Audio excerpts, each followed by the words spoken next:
Toy Chat is not a children's channel. This video is intended for adult gift givers and collectors. Hey guys, welcome to Toy Chat. This is Max. And Sang. And this is another episode of our podcast, Collector's Corner, where we discuss hot topics in the toy and doll industry relating to some of our favorite brands. As I'm sure a lot of folks were suspecting, it was bound to happen sooner or later. Rainbow High Series 5 has officially leaked, and it is all over the internet now. Doll community has been discussing them like crazy. So we are going to have a bit of a quick and dirty discussion of our first impressions of these initial leaked images. As always, we're going to have the same disclaimer we always have when it comes to leaks. MGA itself has not shared, posted, verified any of these images themselves, so this conversation is purely speculative, purely based on leaked images, although the images that leaked are essentially what look like the official promos. So that's kind of why we're gonna go ahead and have this discussion.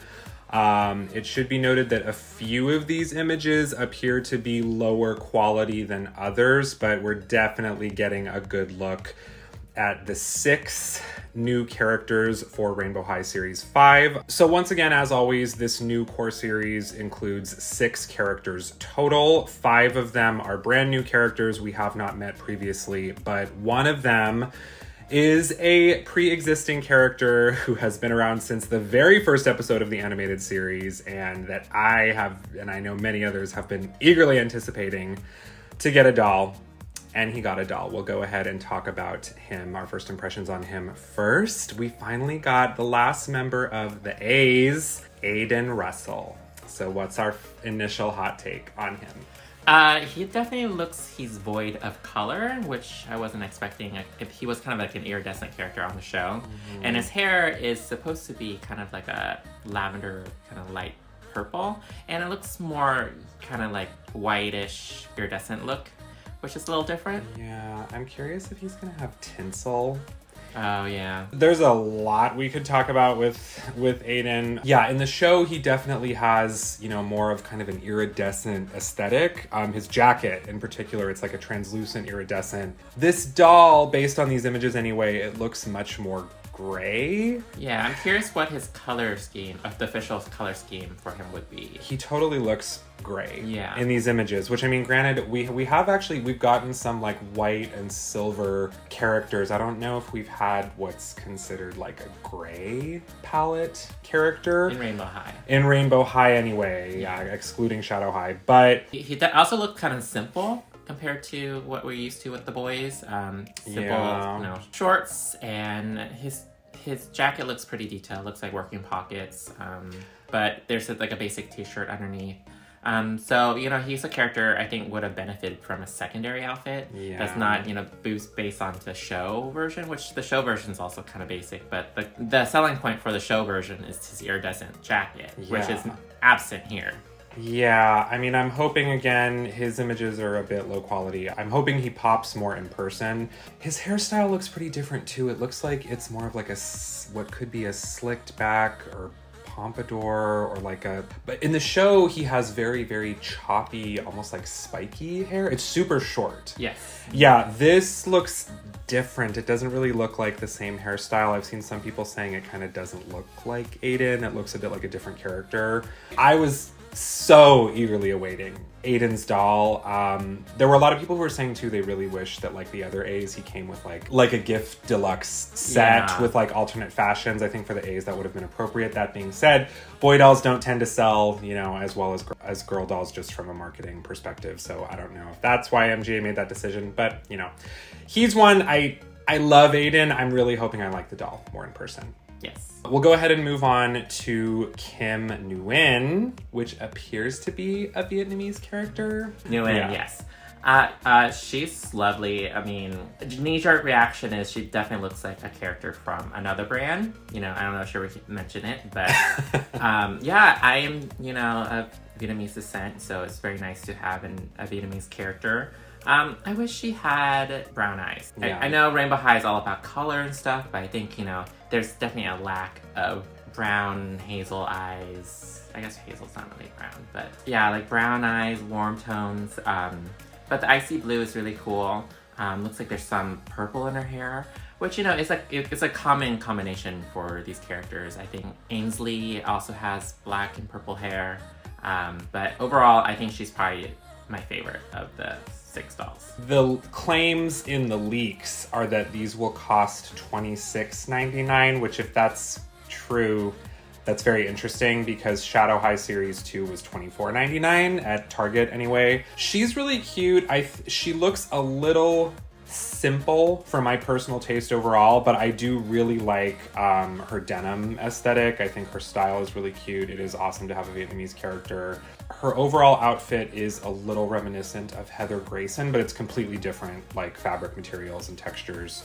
So moving on to what is certainly looking like our green girl, Olivia Woods. I love her hair and her aesthetic. I think it's a nice, like, olive green color. Her outfit is a little interesting. I don't know why, but it reminds me of Destiny Child. Oh yeah. I don't know, like maybe from like it is kind of like 90s, early 2000s kind of aesthetic overall, yeah. Yeah, but she looks cool. I mean, I initially thought she kind of has this camo like aesthetic, but it looks more like, I don't know, it's like little stars and logos and hearts. So it's not actually camo, so. That's kind of like what's usually their spoof of the Louis Vuitton monogram. Mm-hmm. Yeah, I mean, it has an overall similar vibe to camo because there's so much like olive green and brown. And I personally am not a huge camo fan. So I think because of that, my knee-jerk reaction to her was just like her style doesn't completely suit my personal taste, but she does look really pretty. She's definitely a unique shade of green for the brand. Her glasses look cute. What I've been saying is that seeing all these same accessories, and once again, yeah, these characters do not have secondary outfits, they have accessories instead. It didn't really hit me until kind of seeing another wave of dolls structured like this, but I think these accessory reprints, I think, are going to get pretty repetitive. Mm-hmm. Even her sunglasses are reprints, I feel like. Yeah, we have done yeah, I think those are a Pacific Coast reprints, I believe. And we have, once again, many Rainbow Diva reprints with, the hair dryer and everything. But moving on to Victoria Whitman, her color palette has been very debated over. Her stand is pink. But to me, she's like a yellowish peach color, which is kind of redundant of Georgia Bloom. But I love that she has freckles all over her body as well as her face. So I didn't notice this at first, but she also has freckles on her legs in addition to her face. So that is very unique for this brand in particular. And her hair looked kind of intricate, but her outfit's pretty simple. It's just ruffles. She says she has a very beachy theme to me. Yeah, that, and she's also very floral, which I'm like, is she going to be like rivals with Monique or something? Because looks like she has a very floral theme, and she has like the layered ruffle dress. And you know, it's interesting because those don't look like polka dots on her ruffles. They look like actual little, those faux pearl that would be really cute. Yes, yeah. It's super cute, but those things fall off so fast, you know, you kind of have to be careful, so. Yeah, this also looks like it might be 2 separate pieces when you zoom in. Yeah, also, she's bearing some midriff there. I think she's really cute. Knee-jerk reaction, she was one of my favorites. She is definitely a bit samey. I think certain aspects of her anyway, of her fashion and color palette, are a bit samey, but she's really cute. I think people who are a sucker for pink girls will probably enjoy her. So next up, we have Orange, Michelle St. Charles. To me, she has the same color as Mina. Like the exact same orange. So I wish it was like a different color orange if they were going to include orange again. Maybe like maybe like a burnt orange. But this one is, her hair looks like the same color as Mina's. You know, maybe someone can tell me in the comments, but her dress really, I've seen this top before and I just don't know where. It honestly, it reminds me a little bit of that Dreamcast dancing game with like little futuristic girl.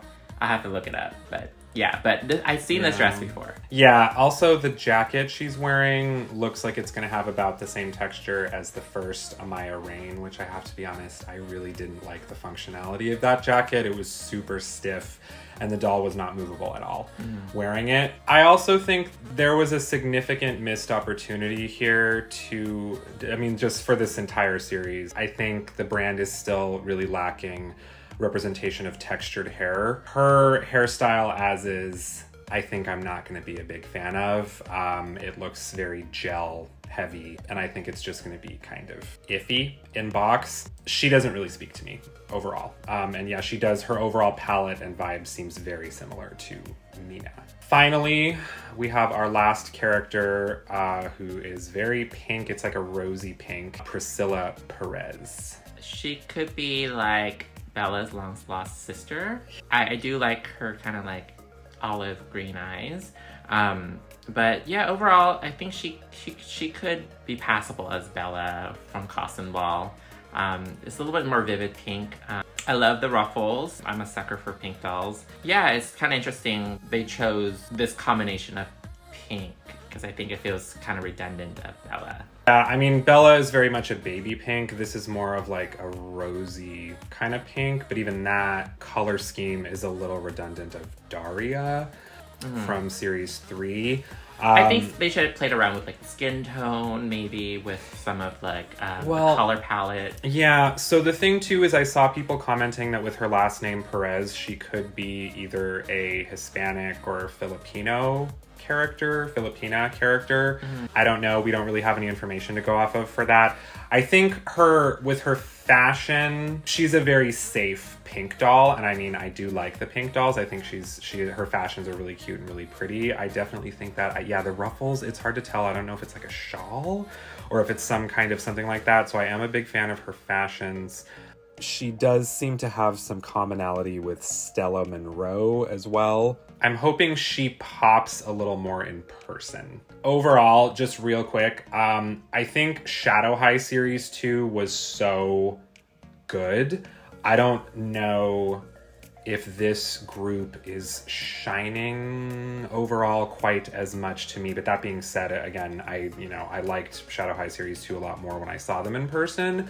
Was hoping to see a little bit more diversity in terms of skin tones and, and hair textures in this group. But I do think there are some really cute concepts. Definitely hair textures is something that the brand is lacking. Just curious how these dolls will look like on the shelf with they pop, because there's some muted colors here. There's some very vibrant colors with Priscilla and Michelle.